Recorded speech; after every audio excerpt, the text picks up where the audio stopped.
83번째 이야기는 이제 베르디 작품 중에서 이제 공연이 그렇게 많지 않는 작품들 중에서 제가 한번 골라봤습니다. 10번째 아리아 소개입니다. 자주 공연되지 않는 베르디 아리아. 여기에 선정된 작품, 곡은 5개입니다. 가면무대, 오텔로, 돈카를로, 시칠리아의 저녁기도, 운명의 힘. 뭐 꽤 좋은 작품들이고 하지만 뭐 예를 들어 뭐 운명의 힘 같은 경우 그 돈카를로 같은 경우는 뭐 공연 시간이 거의 4시간 가까이 되고 뭐 이런 부분도 아마 공연을 자주 못하는 이유 중에 하나일 겁니다. 이 작품들에서 이제 그 유명한 아리아들을 제가 한번 골라봤습니다. 보시죠. 가면무도에 영원의 그대를 잃을지라도. 사실 이건 이제 실제 실화를 소재한 거죠.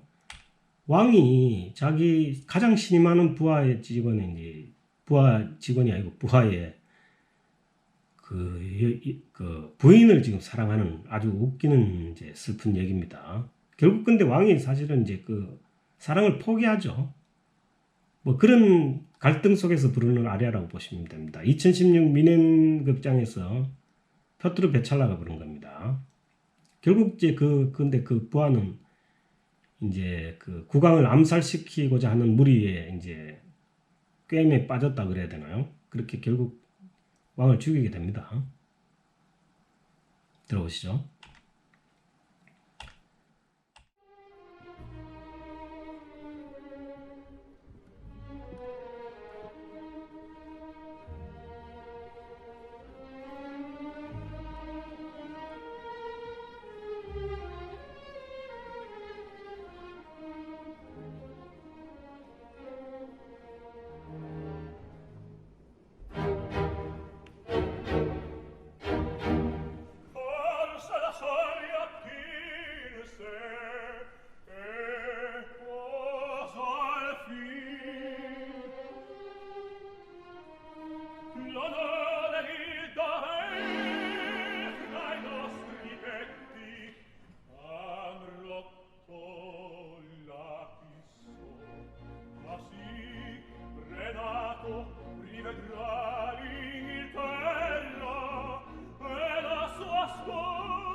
그 다음에 이제 섹스피어 원작이 이제 오셀로가 이제 이탈리아 발음으로 오텔로입니다.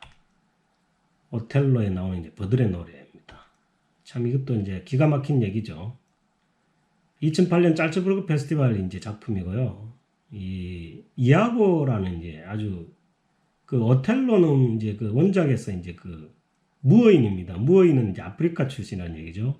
흑인입니다. 흑인이 사실 이제 뭐 유럽에서 이제 저렇게 막 그 총독에 올라갈 정도로 뭐 그런 일이 있었는지 모르겠지만 여하튼 이아고라는 아주 강교한 녀석의 이제 꿰매 빠져가지고 사랑하는 백인 부인이 이제 데스데모나를 결국 죽이게 되죠. 계속 그렇게 이제 오해를 받고 하는 그런 과정에서 데스데모나가 그 슬픔에 빠져가지고 이제 자기 그 유모한테 하소연하는 일종의 이제 그런 아리아입니다. 버들의 노래 한번 들어보시죠.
Dio, come mordo le ciglia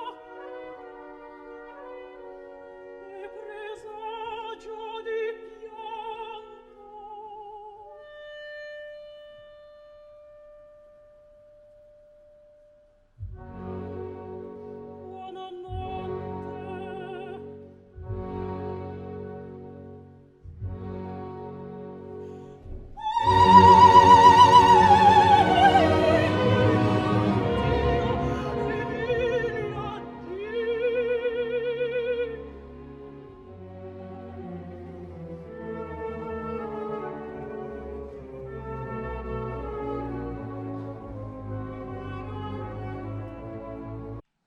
그 다음에 이제 이 돈카를로, 이 세상의 덧없음을 아는 분들께 참 이 오페라도 참 기구한 얘기죠. 이것도 이제 실화를 바탕으로 한 겁니다. 실제 이제 지금 엘리자베스라는 이 프랑스 여성은 사실 왕자하고 이제 젊은 왕자하고 이제 그 연인 관계, 좋은 관계였었는데 실제로 그 왕자의 아버지가 스페인 국왕이 엘리자베스를 이제 후궁으로 간택을 하면서 이제 문제가 생기게 된 거죠. 그러니까 아버지와 아들과 이 여성 하나가 이제 삼각관계가 형성이 되는 그런 오페라입니다, 이게. 2016년 비엔나 국립극장에서 이제 안냐 하르테로스라는 이제 독일 소프라노가 부르는 아리아인데, 이제 엘리자베스 있어요. 이런 기구한 삼각관계 상태에서 부르는 그런 기구한 아리아입니다. 한번 들어보시죠.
다음은 이제 시칠리아 저녁기도.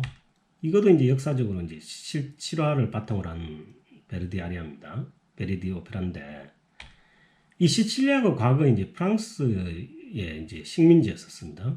프랑스의 식민지였었는데, 그 프랑스 식민지의 이제 박해 때문에 프랑스에서 이제 독립하고자 하는 시칠리아 독립 운동의 이제 일환인데, 사실 이게 이제 여기서 이게 역사적으로는 이제 그 당시에 시칠리아에 있던 모든 프랑스인들 다 살육을 해버리죠. 프랑스인들이 모두 다 죽는 그런 역사적 암울한 역사가 있었습니다. 그 당시에 그 역사적인 배경으로 이 아리고는 그 당시에 이제 프랑스 총독의 이제 그 숨겨놓은 아들이죠. 혼의 아들인데, 이 아리고도 이제 그 독립운동에 참여를 하는 청년입니다. 그리고 이제 그 독립운동단이 이제 엘리나하고 이제 이 결혼식을 기화로 해서 이제 이 봉기가 예정이 돼 있고, 스페인에 이제 배가 무기를 싣고 들어오게 돼 있죠. 뭐 그런 상태에서 아리고는 또 결국 자기 아버지가 프랑스 총독이라는 걸 알게 되고 막 거기서 갈등을 하고 하는 이런 이제 아리아인데, 그때 이제 결국 둘이 이제 결혼을 하게 됩니다. 결혼식에서 이제 엘리나가 결혼식에 이제 초대된 하객들한테 이제 부르는 그런 아리아입니다. 고맙습니다. 친애하는 벗들여. 역사적인 내용은 굉장히 잔혹하죠. 그 당시에 섬에 있던 모든 프랑스인이 한 사람도 빠짐없이 다 죽었다니까요. 한번 들어보시죠.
자, 이제 마지막 작품입니다. 이것도 참 기구한 얘기죠.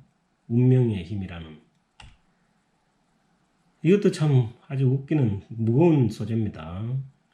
이 돈 알바로라고 이게 이제 사실 잉카 이제 후손인데, 돈 알바로가 이제 자기 사랑하는 레오노라라는 여인과 이제 저녁에 이제 밤에 사랑을 지키기 위해서 뭐 레오노라는 이제 그 스페인 귀족의 아들 딸이니까 두 사람이 결혼을 할 수가 없죠. 그래가지고 이제 야반 도주를 하려고 밤에 만날 때 아버지한테 들키죠.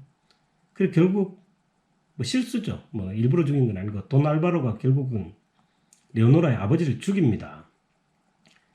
근데 이제 카를로라는 친구는 이제 그 또 레오노라의 오빠죠. 그러고 이제 이 두 사람은 이제 사랑을 이루지도 못하고 뿔뿔이 흩어지게 되죠. 세 남녀가. 카를로는 이제 복수를 하기 위해서 이제 두 사람을 찾아다니고, 돈 알바로와 레오노라는 또 따로 이렇게 뭐 그렇게 운명적인 그런 상태에서 참 레오노라가 이제 사랑도 잃고 아버지도 잃고 오빠도 잃은 뭐 기구한 운명의 그 레오노라가 이제 하느님을 찾으면서 부르는 아주 슬픈 아리아죠. 한번 들어보시죠.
자, 이렇게 해서 이제 지금 앞 오페라 아리아 100개를 선정한 거에 대한 뭐 대충의 설명은 다 끝냈습니다.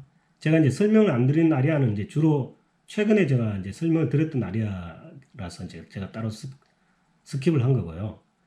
그 다음에 이제 사실 아리아가 뭐 100곡만 있는 건 아니지 않습니까? 근데 이제 사실 이 100곡을 벗어난 부분은 약간 이제 심화 과정입니다. 그러니까 이제 일반인들이 이제 그렇게 자주 듣지 못한 이제 못했을 아리아들이 많은 거기 때문에 근데 이제 사실 요청이 있어서 제가 50곡에서 100곡을 추가로 한번 선정을 하기 전에 이제 그 아주 유명한 오페레타인 요한 슈트라우스의 오페레타 박쥐에 대한 이제 오페레타 그 심층 해설을 한번 먼저 해드리도록 하겠습니다. 감사합니다.